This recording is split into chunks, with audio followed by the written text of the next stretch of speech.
Sự kiện chấn động thế giới của Việt Nam cách đây 80 năm. Ngày 2 tháng 9 năm 1945 tại Hà Nội, Chủ tịch Hồ Chí Minh đọc tuyên ngôn độc lập ở quảng trường Ba Đình, khai sinh nước Việt Nam Dân Chủ Cộng Hòa.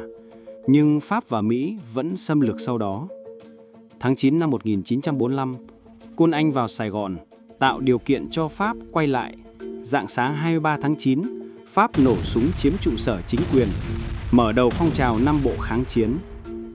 Tháng 3 năm 1946, Chính phủ Việt Nam ký hiệp định sơ bộ, chấp nhận cho 15.000 quân Pháp ra Bắc thay quân Tưởng, đổi lại Pháp công nhận Việt Nam là quốc gia tự do. Tháng 9 cùng năm, Chủ tịch Hồ Chí Minh ký tạm ước 14/9 tại Paris để kéo dài hòa bình, nhưng Pháp vẫn tiếp tục lấn chiếm. Ngày 19 tháng 12 năm 1946, khi Pháp nổ súng ở Hà Nội, Chủ tịch Hồ Chí Minh kêu gọi toàn quốc kháng chiến. Kháng chiến chống Pháp chính thức bùng nổ. Năm 1947, tại chiến khu Việt Bắc, Pháp mở chiến dịch lớn nhằm tiêu diệt cơ quan đầu não kháng chiến, nhưng thất bại. Những năm sau, chiến tranh du kích lan rộng, quân dân Việt Nam ngày càng trưởng thành.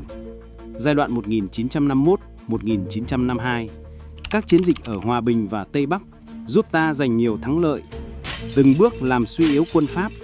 Đỉnh điểm là ngày 7 tháng 5 năm 1954, chiến thắng Điện Biên Phủ vang dội, buộc Pháp phải chấm dứt cuộc chiến. 2 tháng sau, ngày 21 tháng 7 năm 1954, Hiệp định Geneva được ký, Pháp công nhận độc lập, chủ quyền và toàn vẹn lãnh thổ của Việt Nam.